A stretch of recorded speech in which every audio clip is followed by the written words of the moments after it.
so sunny Tuesday, but I'm glad you're here with me, and it's going to be a great day, whether we have a lot of sun or not. So I was looking up what national day it is, like I've been doing, and I found out that today is National Tater Day. You know what a tater is?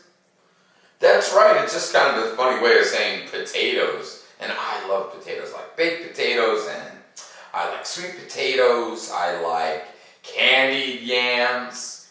And how about, I know what your favorite is. I know what your favorite potato is. It's French fries! Aha, I knew it, French fries. That's a great way to celebrate National Tater Day, is to have some French fries. It's also National Prom Day, if any of you happen to be seniors in high school. Yeah, I didn't think so. Our school only goes up to 8th grade, so. But if you were, or even if you were a junior maybe, you'd be looking forward to going to the prom very soon. This is a big party that the high schoolers have near the end of the year. It's National Bunsen Burner Day for all you science people out there. A Bunsen burner is kind of like a controlled flame in a science lab, and it's used to heat things up when we do experiments. It's also National Clams on the Half Shell Day. I don't know how many of you pre-K kids love to eat clams on the half shell, but if you do, feel free to indulge. But I saved the best one for last. Guess what else it is? It's National Crayon Day! You know what my favorite part of getting a box of crayons is? When you first open it up, and you smell the crayons. Or maybe I'm the only one that does that. Maybe that's just a weird thing I told you about me. But when you get this is not a fresh box of crayons. This one is a box of 96. It's got the little pencil sharpener in the back. When I was a little kid, I wanted to get these big boxes of crayons so badly. I was like, wow, it's got so many colors in it. And I was just thinking about what each one of these crayons thought about itself. Remember the two books we read? The Day the Crayons Quit and The Day the Crayons Came Home? Well, when I look in here, I see some crayons that have been used quite a bit, like this metallic kind of goldish one, just like in the book. And then there's some that do not appear to have been used at all, like blue violet for some reason. Seems to be quite sharp. But National Crayon Day. Get out your box of crayons, make a wonderful little picture, have mom or dad take a picture of it and send it to me. I would love to see what you created for National Crayon Day. Well, yesterday I told you that I chose a book for the next day, which is today, of a guy that was really strong, a biography, and this is him. It's called Strong Man, and his name is Charles Atlas. Now, he's not with us anymore. This happened quite some time ago. But it is a wonderful story of change, of having a goal and reaching it. And he became a super, super famous guy for being very, very, very strong. And in the book, I learned that he was considered to be like the perfect specimen of strength, which made me a little bit sad because I thought that was me. And then I found out it's Charles Atlas, so I was a little bit disappointed in that. But I think you're going to enjoy it. It is not a fictional story. Fiction means it was made up, it's not real. This is a non-fictional story, but told just like a story. It's not like some of the non-fiction we might have explored in the library. It's told as a story, but it is true, and I hope you enjoy it. I'll see you back here in a little bit. The Story of Charles Atlas, Strong Man, by Meghan McCarthy.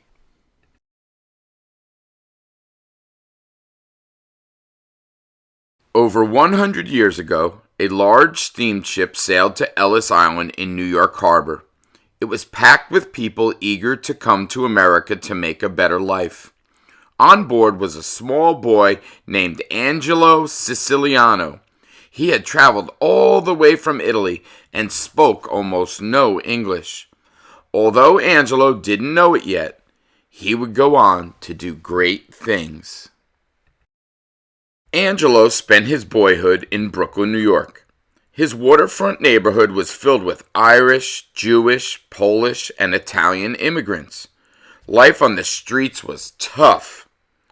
Because of his small size, Angelo didn't stand a chance. On his way home one night, he was badly roughed up by a neighborhood bully. "It seemed like he was beating the brains out of me," Angelo said later. Things didn't get easier for Angelo as he got older. On one beautiful sunny day, Angelo took his date to the beach and a strong, beefy man walked up to him and kicked sand in his face. Angelo was humiliated. Angelo wished he could do something to stop the bullies. He needed an idea. After visiting a local museum on a neighborhood field trip, Angelo got that idea. There it was, a statue of Hercules, the most muscular man Angelo had ever seen. "Do you think a skinny kid could get like that?" he asked his teacher. His teacher suggested that he try lifting weights to grow stronger. Angelo couldn't afford to buy weights, so he made his own. He used them at home every day, but they didn't work. Angelo was frustrated. He needed to think. So he went to his favorite thinking place, the zoo. There, he spent hours watching the animals. That's when he noticed the lion stretching. The muscles ran around like rabbits under a rug, Angelo later remembered. And Eureka! Angelo came up with a fitness routine. He realized that the lion was building muscles as he stretched, by pitting one muscle against another. Angelo decided to try the new method for himself. He began to exercise, and little by little, he grew stronger and stronger, strong as an ox. Angelo's hard work soon paid off. His new muscles didn't go unnoticed. "You look like that statue," his friends said. The statue was the Greek god Atlas, who was said to have held the heavens on his strong shoulders. From that day forward, Angelo Siciliano, already nicknamed Charlie, became Charles Atlas, a new name for a new body. Atlas decided to show his new body off, so he became a strongman at a Coney Island sideshow. He lay on beds of nails while a grown man stood on his chest. He tore phone books in half. He bent iron bars into giant U's. And he lifted heavy objects. People were amazed by his strength. Atlas also entered the world's most beautiful man contest, and he won. A year later, he entered a bodybuilding competition and won that too. He was crowned the world's most perfectly developed man. Well-known artists seemed to agree and hired Atlas to pose for over 75 statues that can be seen across the country to this day. Atlas also became famous for his stunts. He once pulled a 145,000-pound train with his bare hands. Everyone wanted to be like Atlas, so with the help of his business partner, Charles Roman, he started a fitness course.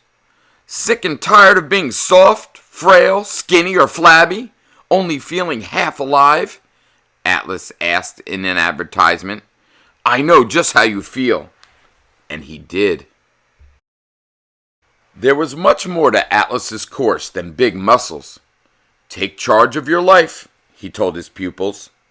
"Eat right. Make your bedroom attractive and clean.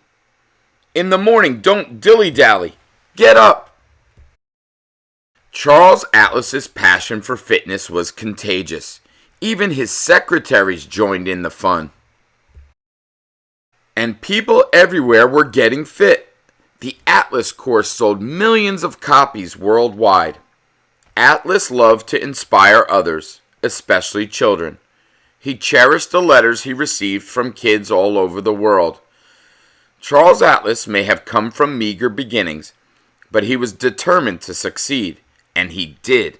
He remained in great shape up until the day he died.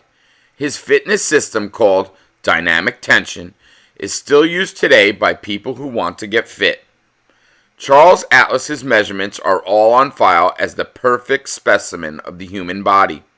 He is still considered the world's most perfectly developed man.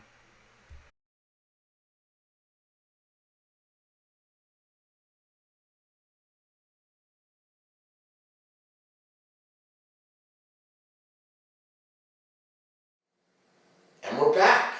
What did you think of that biography? Did you enjoy it? I know I really did. This author, her name is Meghan McCarthy. She actually visited my son's school, and that's where we got this book from. Here inside the cover is a sticker with her picture on it and her signature. This is when authors come to visit schools or they do book signings, this is how they do it a lot of the time. They sign these stickers ahead of time so they can put them in the book as opposed to signing the book itself. But he really enjoyed it. He thought she was very, very interesting. And I wish I was there because I would like to know why she chose Charles Atlas to make a biography. You know, if you're going to be a biography author, especially if you're writing it in this kind of story style for children, you have lots of people to pick from. And I wonder why she chose Charles Atlas. Maybe I'll ask her online. Sometimes I ask authors online questions, and they do answer, which is pretty interesting. So I think maybe I'll ask her, Meghan McCarthy, why she chose Charles Atlas. But I hope you enjoyed it. He was a very interesting guy, and if you missed it that's a picture of actually him.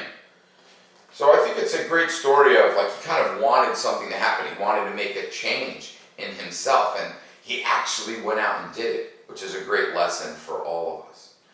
Well, tomorrow I have a really funny story. It's kind of a small book with very simple illustrations, and it's a good lesson for all of us. And I hope you'll come back tomorrow on Wednesday and join me for that read aloud. I hope you have a fantastic day, and I'll see you here tomorrow.